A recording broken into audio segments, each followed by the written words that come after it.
Juan Perez, what's your thought on this analogy?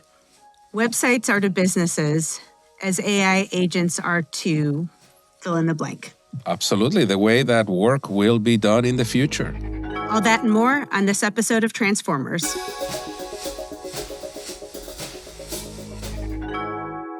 What does transformation mean? And what can we learn from those leading the way? Join me as I talk to my fellow nerds about our experiences in technology, business, and, just being human too. I'm Ann Fanai, CIO and Vice President of Business Platform Transformation at IBM, and this is Transformers, a Think podcast. Juan, thank you so much for joining me here today. Absolute pleasure. And I know I'm not supposed to play favorites, but you are definitely one of my favorites. So let me give you a second, let you introduce yourself. You're an amazing person in an amazing role. Thank you, Ann. First of all, I really appreciate you inviting me, and I commend you for doing this, wanting to share your perspectives as a great CIO, as well as the perspectives of other leaders in different parts of the business, other leaders in technology, so that your audience can continue to really learn from our experiences for them to do better than we have over our own careers, right? So I certainly commend you for that. Thank you again for inviting me. It's my honor to be here with you. I'm the CIO for Salesforce. I've been with Salesforce for about 3 years now, and I have responsibility for all the internal technology in the company, the data and the analytics teams that we have here in the organization, as well as global business services. It's a group of about 5,800 professionals, both internal and external folks who support our company. And we have responsibility for also being customer zero here at Salesforce. So all the technology that you so kindly buy from Salesforce, we get the opportunity to try and test that technology here before it makes it to our customers, as well as supporting another variety of technology solutions to support our customers. Absolutely. And I think vice versa, I think, we use your technology, and obviously I know our teams are getting together and see what we can learn from each other, for you guys to learn about IBM's technologies and us to learn about Salesforce. So I love that not only we have a great relationship, I love that our teams are getting to know each other. I think it's just wonderful for everybody. And I should say, before I forget, because I should have said this at the start, before I joined Salesforce, I was the Chief Information and Engineering Officer for UPS for a number of years. Yep. And UPS is certainly a huge IBM partner. And I will tell you that when I think about the partners that I can certainly count as true partners in my trajectory as a technologist, IBM, while I was working at UPS, was definitely one of the top. And the support that they gave us as we were managing very complex projects and technologies was just phenomenal. So I will always carry a special place in my heart for the team from IBM. No, thank you for saying that. And I think, we touched on, it's a previous podcast, my journey. I was with IBM, and then I caught my IBM sabbatical and came back. So it's a special company to me as well. Absolutely. So, and actually that sets me up kind of perfect for where I wanted to start. Is I think what's really, really super fascinating about that journey is from UPS, really a lot of supply chain, logistics going on, to a CIO at Salesforce. These are wildly, wildly different industries. And I wanted to kind of just start out, what do you really see stands out most? Because I think my hope is people watching this come from different industries, and there really are some differences, but there's also some similarities. So I'd love to hear your take on that. Absolutely. Well, I'd tell you the differences first. At UPS, the groups that I was responsible for were really at the center of the universe. The company was hugely, and it's hugely dependent on all things related to IT, all things related to physical engineering, and anything that happened in the organization was connected with those functions in some way. In the case of a technology company like Salesforce, the core, most important part of the business is the technology that we sell to you. Mm-hmm. And therefore, the groups that build, support, create that technology are critical to the success of the organization. And then right after that are the teams that ultimately sell the technology to you and that can support that technology as part of our customer success programs. The CIO organization is and has not been in the past at the forefront of much of what happens in the company. But that is changing, and it's changing rapidly, which is really great to see how now in a technology company, the CIO role is growing in importance. as well as the CIO organization, because the company has come to realize that the CIO organization has to be customer zero, has to be the best at implementing Salesforce technology inside of Salesforce, and ultimately has to make sure that we deploy and build technology solutions that can help a company like Salesforce continue to grow and scale. So it's been great for me to see over the last 3 years how the CIO org has grown in importance and in impact across Salesforce. I will tell you one thing that has been really valuable for me, and that is, as a technologist, keeping solid priorities that I carried when I was at UPS and that I've carried here at Salesforce as well. Really simple: security and compliance at the top, resiliency and reliability comes next, technology modernization and supporting digital transformation comes right after. Having the best possible team in place is key. And then, of course, driving and supporting innovation in the company is next. So those 5, and guided me while I was at UPS. And honestly, they have guided me here at Salesforce as well. And I can attest, you told me that the very first time we met at Dreamforce back in 2023. And I remember that was like one of the first things you told me, and I wrote it down. And it's just, I think it's really powerful. And kind of that testament of, you might change industries, but the priority doesn't change. The secure the enterprise priority, they get the best talent. Like, that's not something that changes even if your industry changes at all. Yes. Well, that's a really good point that you just made, because another thing that has been really helpful is to have common values that I learned a long, long time ago in my previous company, values related to integrity, values related to excellence in what you do, and then carrying those over to the company that I'm in with today at Salesforce. And by the way, seeing the alignment that those values have with Salesforce's values, which start with trust and then go into customer success, of course, diversity, inclusion, continuing to support sustainability, and doing well for our constituents, whether it's customers, shareholders, and of course, the people that live in the communities that we serve. Yeah. And it's funny, one of the things I was asked early on when I came back to IBM was, were there any lessons I learned in my sabbatical away from IBM at the other companies I worked for? And I'll be very transparent and say I'm stealing one of Under Armour's values and trying to bring it into IBM, because I think it's so critical to transformation. And it's the thought of assume positive intent, because I think you can't let yourself get cynical when times are hard. You have to say, we might disagree, but we're all trying to do the right thing. And that leads to more positive discussions, positive outcomes. And, the positive friction you want to happen is if I could say, hey, I know what Juan came to me, we might not agree, but I know he's coming from the right spot. I know he's trying to do the right thing. And it helps you kind of get to the root of the challenges you're trying to solve as well. I agree. And you got to do it in a way, just like you have presented yourself in many of the discussions that you and I have had, with such a level of professionalism, commitment, and motivation that makes us all want to do more for you. And that's why I'm here with you today. Well, let's be clear. I do have my idiot moments, so don't put me. Hey, we all have them. But you know what? You touched on something, I think, a little bit about partnerships. You talked about, in particular, IBM, but I think let's pivot to Salesforce and the way AI is going. What we see, everyone's talking about AI, but there's so many layers underneath it that are going to make AI successful. And we've talked about partnerships, and I think with the Agentforce agents that are coming out, I know we have, I think, is Ask Procurement, I believe is going to be one of the Agentforce agents that was co-developed with you guys. And so just pulling on that thread, starting with Agentforce, what's your thought on the importance of partnerships as we go forward and evolve? Critical. So just like you, I'm sure, we've just been going through budgeting for the new fiscal year. And, in fact, I just reviewed that in our technology council today. We showed up with, here's the budget that was allocated to my function. Here's how much we can actually do. These are the capacity numbers that we have across all the different teams.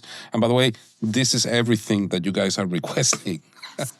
Right? Oh my gosh, yes. Oh God, I just had that conversation with our hardware business unit this morning. We can do here's your list. Yes. Do this, and tell me what's going to move the needle for you from a revenue standpoint. What's going to save you the most money or drive the most revenue for that business unit, and I will make that happen for you at the top of the list. Yes, but that's the thing, right? That the demands for IT are growing, and they will continue to grow. And where we find ourselves is that although I have just an incredibly talented and capable team in my BT organization, Business Technology, that team has capacity limits. And there's just so much that the team can actually handle and do at a certain time. So that's when increasing our capacity through the use of trusted partners like IBM becomes extremely important to me as an executive in this company and certainly as a CIO. And you mentioned Ask Procurement. That's a perfect example of how the procurement organization wanted to implement an agent in Agentforce that would support our professionals in procurement in answering questions related to purchase requests, different types of suppliers, getting the status of different requests in the cycle of a purchase request that's been made by the business. And today, if you want to get that information, you got to go into systems, you got to go and do queries, you got to take a lot of time to get that. With Ask Procurement, it's just as simple as asking a question. And you get all the necessary answers through this agent that can help you do your job more effectively as a procurement professional. Well, and we used IBM services to help us build that agent. We built it in record time. Now we're going live with it this week. We had been testing it for the last couple of weeks. And I'm really optimistic that this is just going to be the beginning of building more agent capabilities on Salesforce's Agentforce platform to be able to create more business value for our company. But again, the alignment with a trusted partner was absolutely critical for us. And as I think about the future of AI, the needs that exist in our business, I think it's going to be really, really important that as CIOs, we align closely with trusted partners that can help us bring these great technologies to life and at the end of the day, be able to generate great return on investment from those technologies. I was going to bring up something from your podcast. So full disclosure, anyone listening or watching, Juan has also a wonderful podcast that I would encourage folks to tune in on. But we talked about kind of this partnerships a little bit too with, you talked about procurement, but imagine your ERP and your HRIS and your CRM system, they might not all be the same company. I think that's where the importance of AI really comes in. And that's where you see kind of the art of the possible with those partnerships. And if you can put the AI or an agent on top that brings it together, that, can properly answer and we train it well, that partnership is even stronger if you've got Salesforce driving the most excellent CRM ever and, other vendors filling in where Salesforce doesn't have expertise or IBM doesn't have expertise. And, that you have this wonderful product underneath, you get the data flowing in this gorgeous way, and then you get these wonderful answers that just, help everyone move faster with the AI generation we're in. I absolutely agree. I mean, you think about it, right? For me, and I'm going to be a bit selfish here, I'm going to talk about Salesforce. Salesforce has best-in-class CRM platform. Salesforce now has brought Agentforce into the platform, and it's put us in a position now where through Agentforce, we can build agents. We can build agents consistently, we can build agents at speed, and most importantly, we can build agents with trusted data. And one of the things that we have done as we've built our AI solutions is ensure that we have this trust layer that assures you as a customer that what we're doing with our AI can be ultimately trusted, can be audited. It's not going to provide bad outputs that you cannot trust at the other end. Well, when you have partners like that can assure you that as you implement AI, as you implement agents in their platforms, you can trust them, it makes a huge, huge difference in the way that you enable these types of capabilities. And I also think that as CIOs, we've gotten really good at asking about security, right? And we're much better at doing security assessments when you implement technology in your business. I think we're going to be doing a lot of AI assessments in the future to make sure that when AI is implemented in the business, it's trusted AI. I do believe that Salesforce has done that really well by now. Yeah, I agree. And I would say this is something that's been one of IBM's principles, since our first go around with IBM Watson. Some people might remember the Jeopardy challenge and the chess matches. Yes. But it's that's kind of where some of the founding principles around that, the trust, the transparency, data ownership, I think we've really anchored in on. But I agree. Let me pivoting a little bit here again is I think, you've seen trends come and go, not just from multiple company standpoints here. Are there some trends that, either surprised you that have come and gone, or maybe even didn't surprise you, but you were surprised other people were surprised? So, Well, the first one that, of course, comes to mind is what's happened with Gen AI. 2 years ago, we were not even talking about Gen AI. And then all of a sudden, people get access to ChatGPT and they see the power of these large language models and how they actually can do things that we had not been able to do at scale before. That really was a surprise to many. It was a surprise to me to see how quickly that technology was adopted by many. It also was a surprise to me how we as CIOs jumped on that technology, partly because we were driven by the business's curiosity, right, around the implementation and the use of this technology, partly because our CEOs wanted us to go faster at implementing AI, but partly also because we saw the potential of this technology. And, we went ahead and we implemented a lot of pilots, a lot of trials, a lot of tests.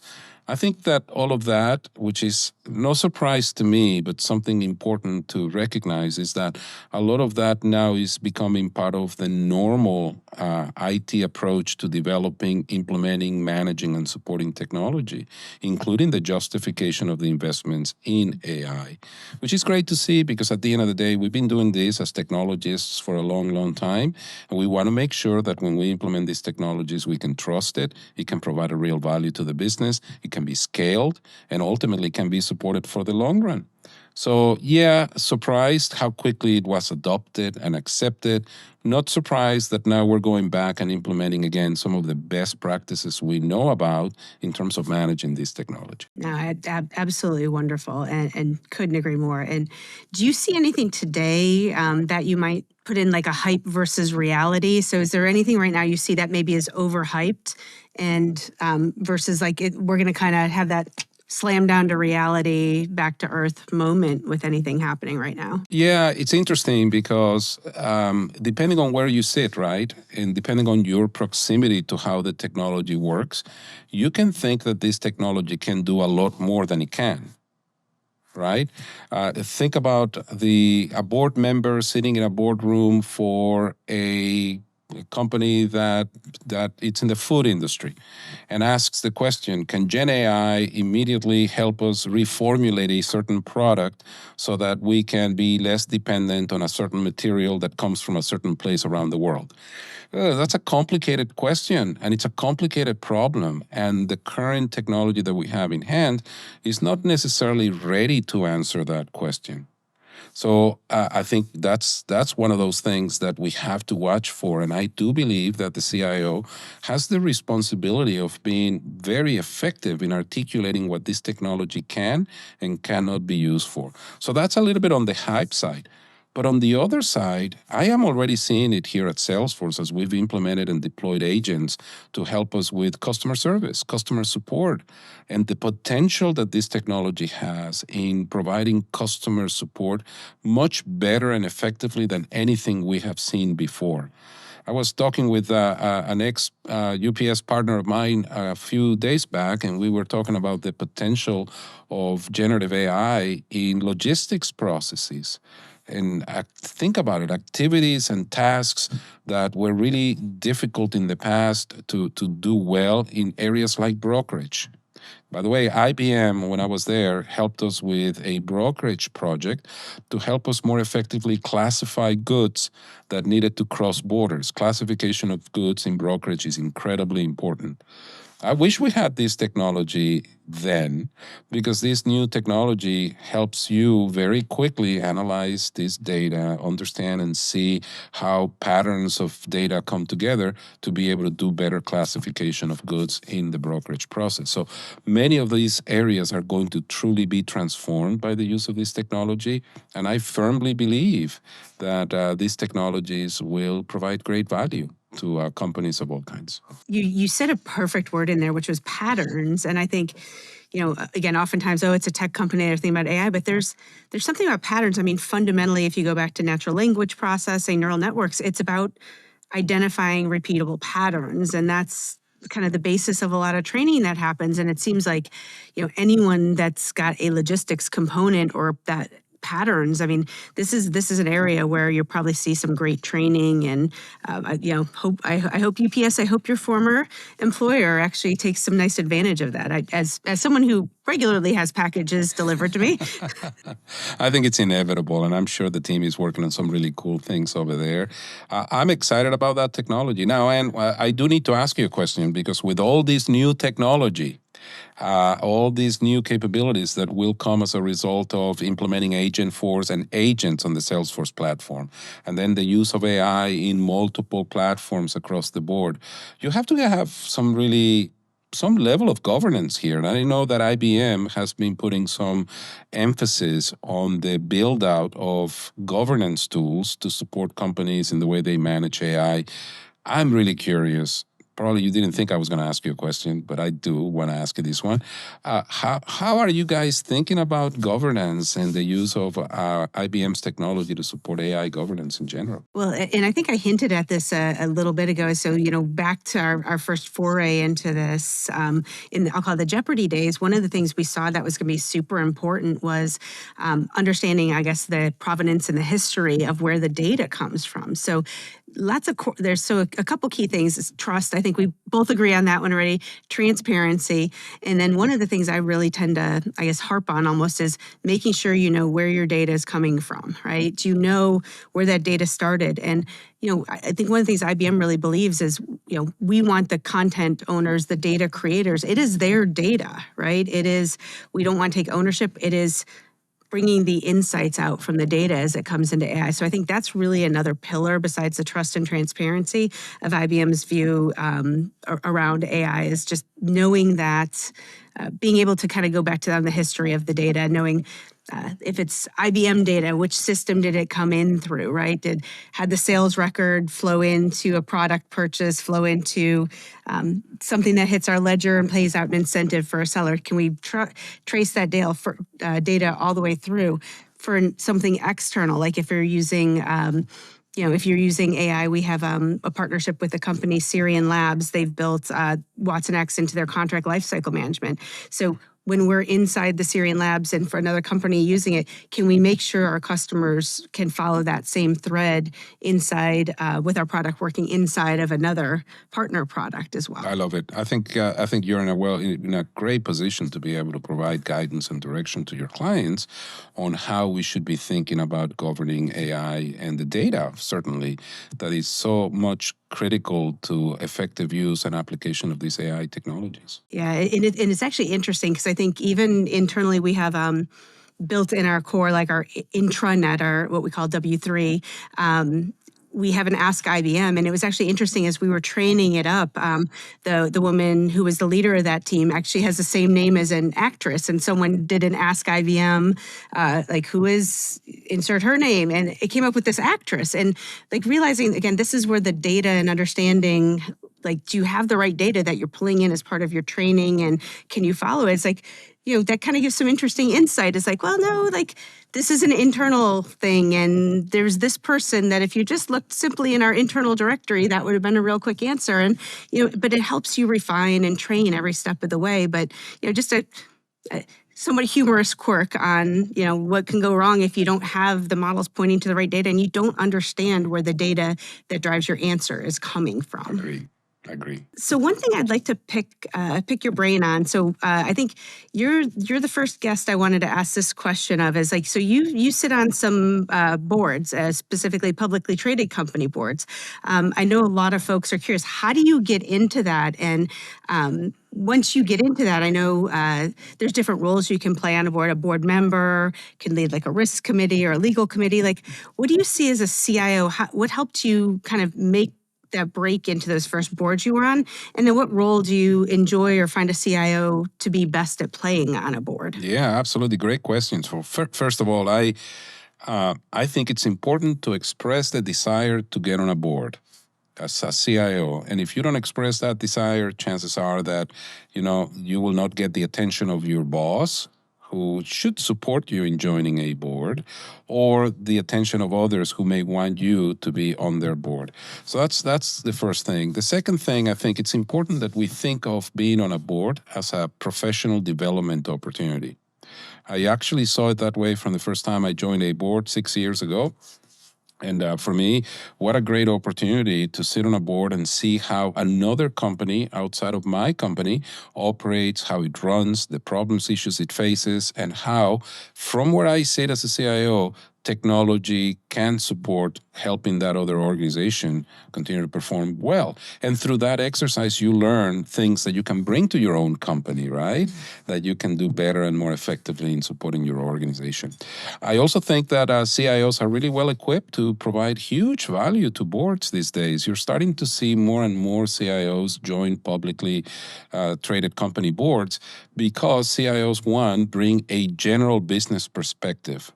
That's one thing that is really important to me. When I sit on a board, I don't want to be seen as, oh, well, that's the technology guy.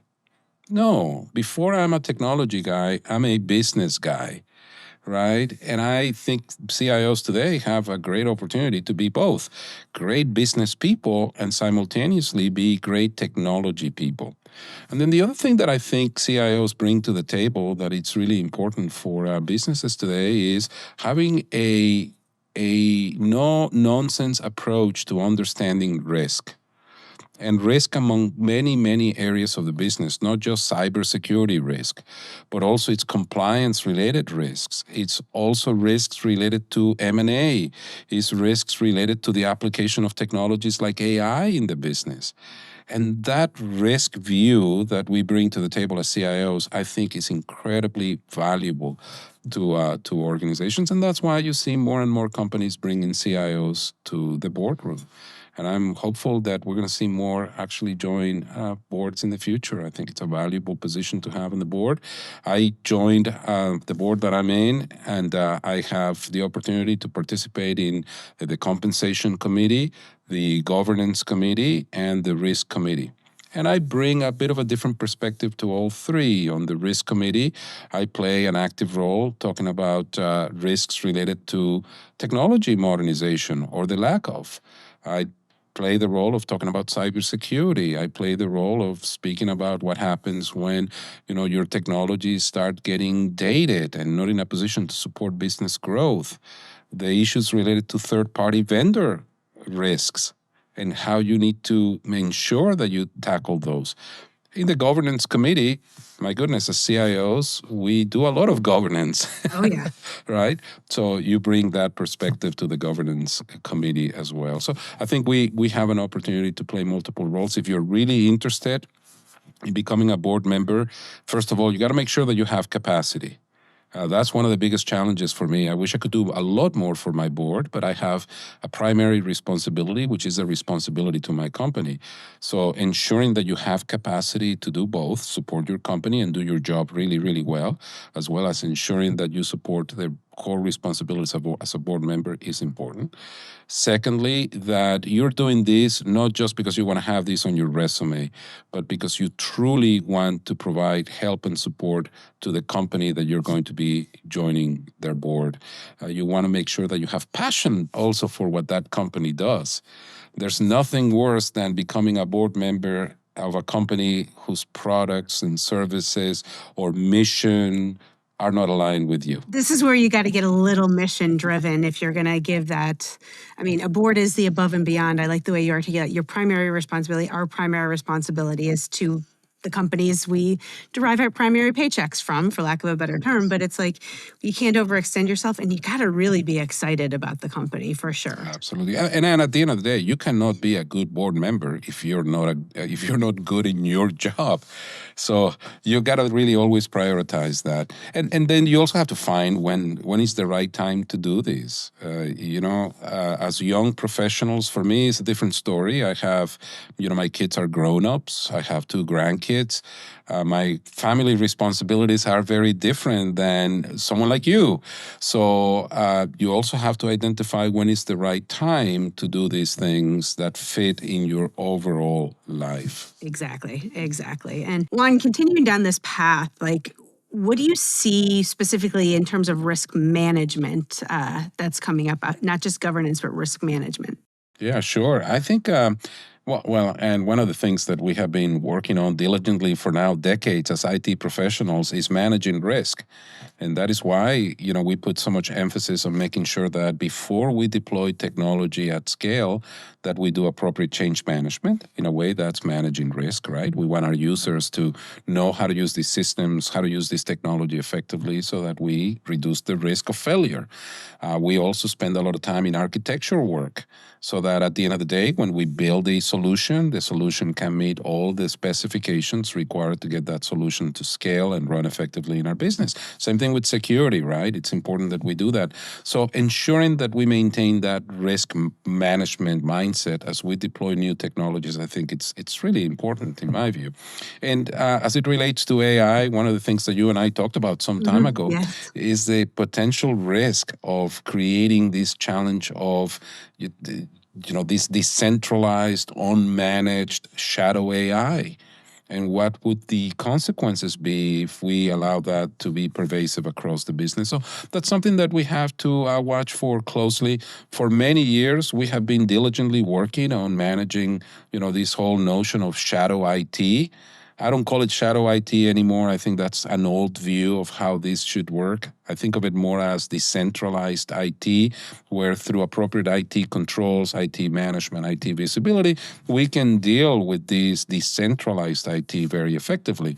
I think when it comes to AI, we'll have to also think about this whole notion of decentralized AI, where we give our business partners the opportunity to build some type of AI solutions that are, of course, the right type solution for their business with the right controls, but of course having visibility to what's going on across the enterprise as it relates to these AI technologies. Yeah, no, absolutely. And with that kind of the risk angle too, I think I've often thought of it as, we know when something's new, some folks are going to be chasing that shiny object. And I think that's where the risk lies once I love that you say not shadow IT, but decentralized, like the decentralization, if it goes a little bit too far, chase that shiny object a little too far, that's kind of where things can fall off the cliff. I love your Absolutely. perspective. The exposure of the data, the way that some people may use this technology can be negative towards the organization. So we have to think through all of this.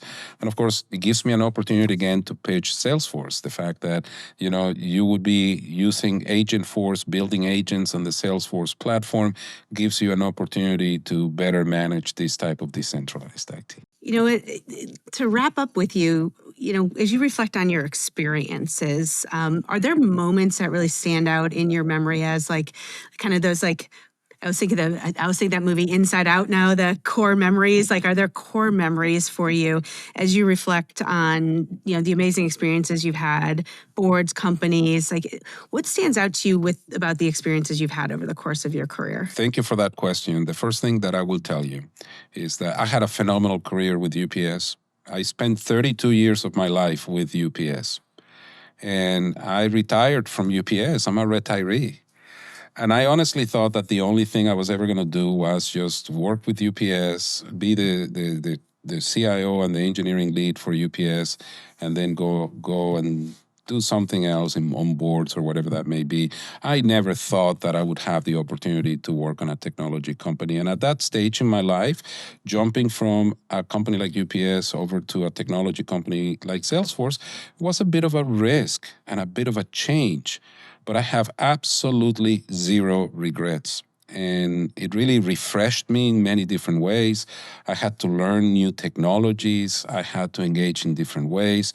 I had to adjust to a different company culture.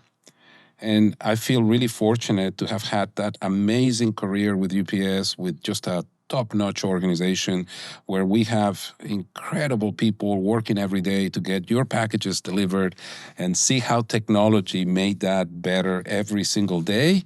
And now be here at Salesforce where I've had the opportunity to see how technology is built from scratch, technology at scale that supports companies like IBM, massive organizations that are hugely dependent on this technology. And one thing that I'm incredibly appreciative of is the fact that here I've had an opportunity to connect with hundreds of CIOs doing the job that you do, the job that I do. And I think often, and if I wouldn't have taken that risk of moving from UPS to Salesforce, I probably would have never had the opportunity to connect with you and get to know you and have these experiences that have been so valuable for me here at Salesforce, certainly trying to help the organization do well as we deploy technology here for the business. Yeah, and I love it. So one of my core tenets and one of the things I really wanted to do with this podcast is, show that we're all human beings. I think sometimes we're kind of like there's a perspective maybe we're in an ivory tower or we're not accessible. It's like we're all at the end of the day human, and I think that's something you and I share. And you said something that was very meaningful to me when we were chatting about like the moments that you've had with people in your career are really some of the most meaningful across your whole career. I'd love for you to kind of share some of that as well. I will be turning 59 years old soon. I start thinking about what I'm going to do next in my own personal career. And what I think often about is the fact that, after so many years of doing this, you start forgetting about the projects that you worked on. You just have little snippets of things that went well, things that didn't go so well. The experiences are the ones that you carry with you. But, I've been really getting to the point where, my goodness, the projects matter when you're working on them. But when it's all said and done, what matters most is the impact that people had on you and the impact that you had on people. And, it's just so interesting. I've been away from UPS for 3 years. And when I connect with UPSers, they don't ask me questions about the projects that we worked on 5 years ago. They talk to me about their families. They talk to me about where they are in their careers. They talked about the opportunities that they found when we were working together and when they were part of my team. To me, that is incredibly rewarding. And now at Salesforce, and I've worked with just a phenomenal team of IT professionals here. I am so appreciative of the work that these professionals do in support of Salesforce. It's fascinating for me to see their passion, their drive, the desire to make a difference.